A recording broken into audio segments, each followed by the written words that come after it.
Yo, what is going on, guys? It is Boy Nick here, back again with a brand new video today. This is now the 6th episode of my new series, which I review every single Sony Spider-Man Universe film up to the release of Spider-Man Across the Spider-Verse. Today we're going to be reviewing Venom, which came out in 2018 and was directed by Ruben Fleischer, I'm not entirely sure how you say it, but that's the director of the film. So yeah, we're actually going to be skipping over Spider-Man Homecoming because I already reviewed that back when I reviewed every single MCU film. So if you want to go see my review for that, you can go click the playlist in the description below so you can go watch that.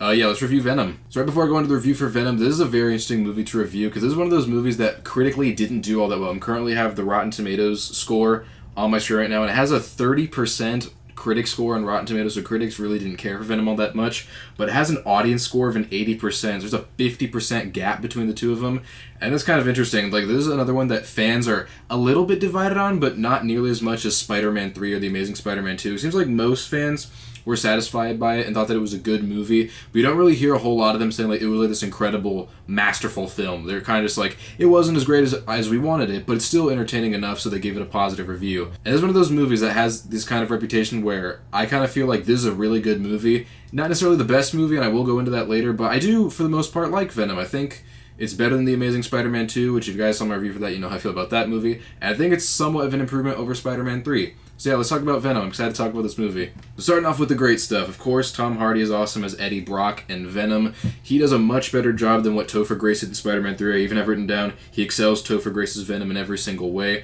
I think that Tom Hardy is much more interesting as Eddie Brock.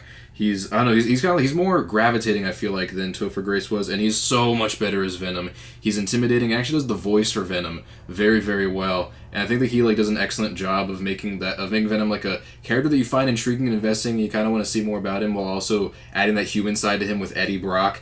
And it's really cool to see like the very interesting bromance between Eddie and Venom, because it's like they're two halves of a whole in a way, but they're very, very not alike.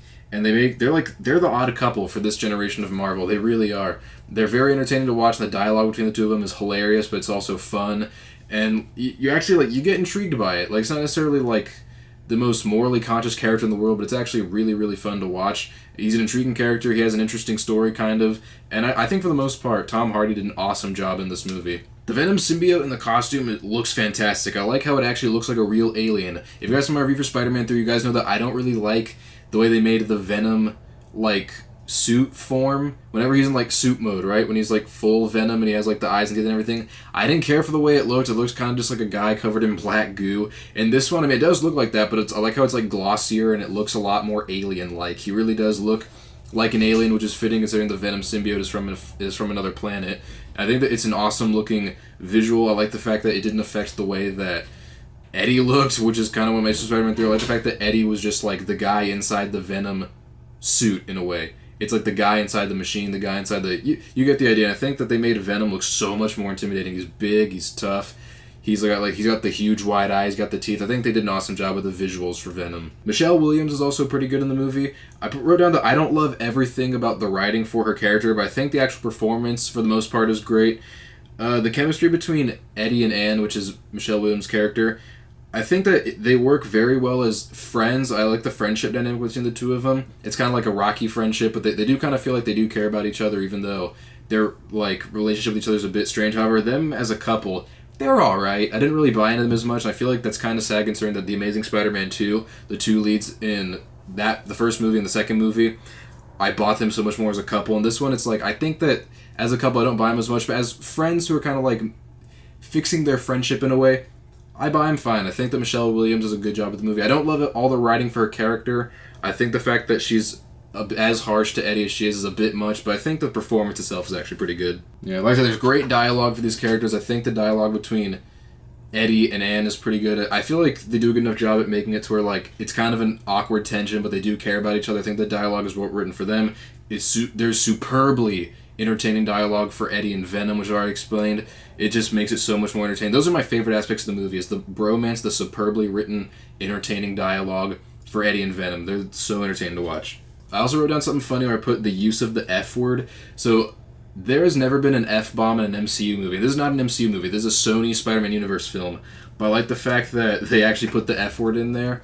It showed like a tiny little thing of them potentially taking a risk with a character as violent as Venom. So I actually kind of liked that. I also wrote down that I feel like the film doesn't really overstay its welcome. It moves at a nice brisk pace. The film is just a little under 2 hours and it moves at a nice fast pace. Very entertaining the whole way through. And it doesn't overstay its welcome. It's kind of like The Incredible Hulk in a way. I think the runtime is actually about the same as The Incredible Hulk.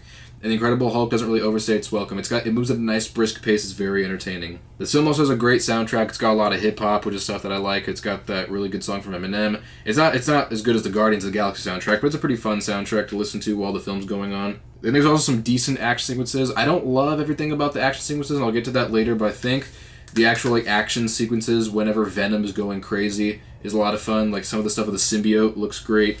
And there's some fun action in this movie. Not all of it works, but it's pretty fun when it's there. And there's also, for the most part, there's some really great visuals with Venom, the symbiote. I don't love everything about the visuals, and I'll get to that in a second. Kind of an issue I have is that so many of these scenes take place at night, and Venom is black, so it's a bit strange to have a black, looking character in the night.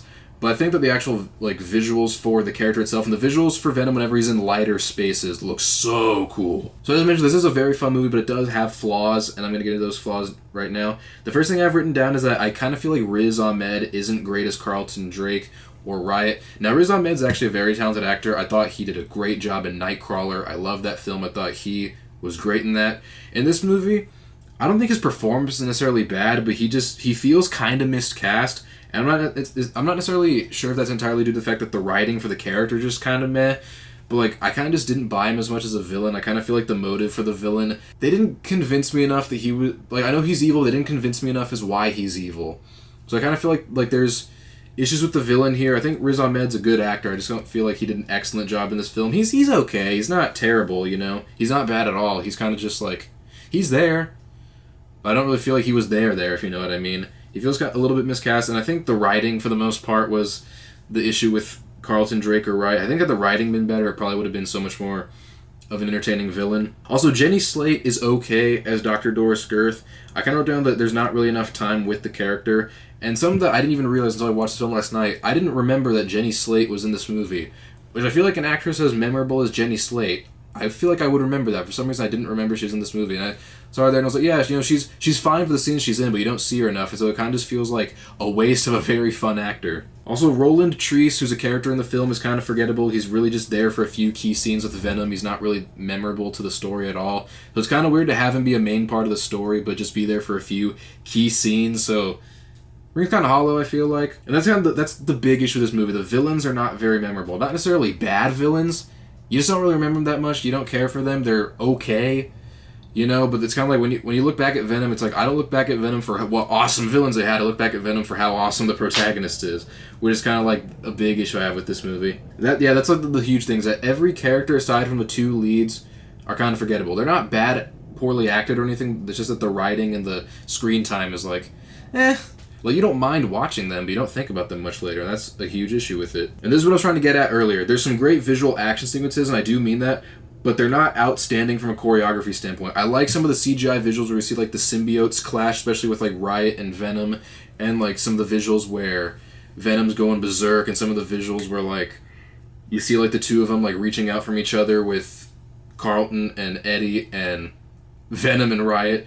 There's some good action sequences, but the choreography is not outstanding, unfortunately. And even though I think the Venom symbiote does look great, I think that there's a couple scenes where the symbiote looks a little bit too fake, looks a little bit too computery, a little bit too rubbery, where I'm like, there's a couple scenes where that doesn't really work for me. So the shot might look a little bit weird right now. It's because my SD card ran out of memory, so I had to go transfer all my footage, which I've had to do multiple times before.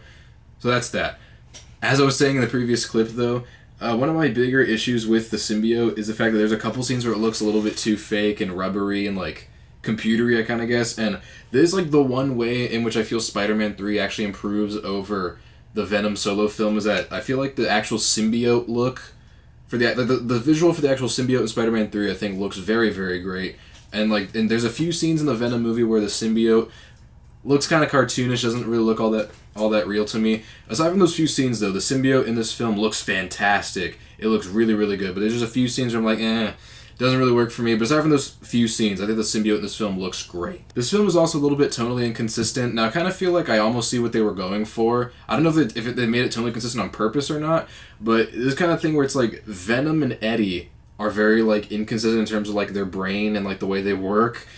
And so whenever I see like the inconsistent feel of this movie, it almost kind of feels like that's the idea. But it's just kind of weird because it goes from being almost like a comedy with the Eddie and Venom stuff to almost being kind of like a horror movie with the way the villains are written. And so this film can feel a little bit tonally inconsistent. I wouldn't say that this movie is bad in any ways. I wouldn't say like the tonal inconsistency ruins the film at all. It's just it doesn't really do a whole lot for the film. It doesn't really work in the film's favor, if you know what I mean. And the last kind of thing I have written down the flaws for Venom is the fact that the PG-13 rating does mean that the film plays it just a little bit too safe. Venom is a very like rambunctious and violent character, and so I kind of feel like had there been an R rating, it probably would have taken more risks and stuff. That's kind of like the main things. I don't feel like this film took as many risks as I would have liked. It did say the F word, so I'll give him that. There's a couple moments where Venom eats people, but it's not really like they kind of cut away from it. And so it's kind of just the thing where it's like, I feel like an R rating could have helped Venom out a little bit more in terms of its story and its tone and just like the overall feeling of the character. I don't see what would have been a shame of making this film rated R. I mean, at this point, Deadpool 1 and 2 had already came out and Logan came out, which were all fantastic for R-rated Marvel movies. And so I kind of feel like an R rating could have helped out Venom, but you know, it doesn't ruin the enjoyment of the film for me. So before I go into my final rating and grade, I think that this movie, I have it written down here, it's not a perfect movie. It definitely has some flaws, but it's a very fun time. I feel like the good outweighs the bad. And that's really the overall feeling I have for Venom. Not a perfect movie. It definitely could have been better. A few moments are a little bit frustrating, but overall, very fun movie. This kind of movie that, like, I don't go to it expecting it to be like Captain America Civil War. I go to Venom just to watch Venom be crazy, and I go to Venom to have fun, pretty much. Like, I kind of went there to see Venom and Eddie have a crazy bromance. I went there to see, you know, Venom just do weird Venom stuff. I mean, they could have done it a little bit better, but I go to this movie to have fun, and so this is a movie that whenever I turn it on and watch it, I can always just turn off my mind and have fun with it, and I feel that's what a lot of people went to Venom for.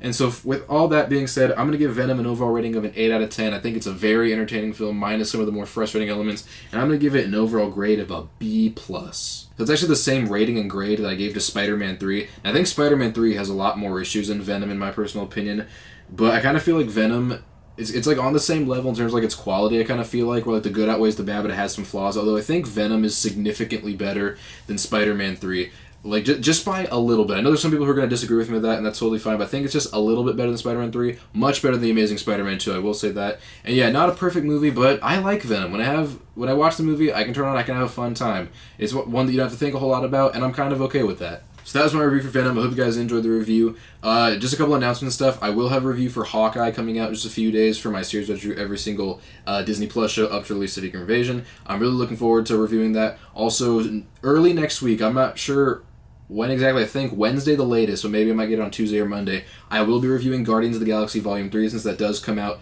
this weekend. It's right now May 3rd as I'm filming this review. So you will get a review for that next week. I'm excited to talk about Guardians of the Galaxy Volume 3.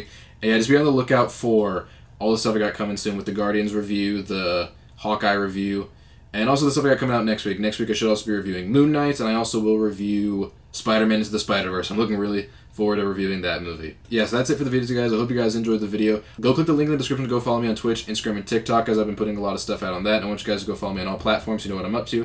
Thank you guys so much as always for watching. Make sure that you hit the like button, hit the subscribe, hit the notification bell so you get notified when I release videos. Leave a comment down below letting me know what you think. And yeah, that's been it. Peace!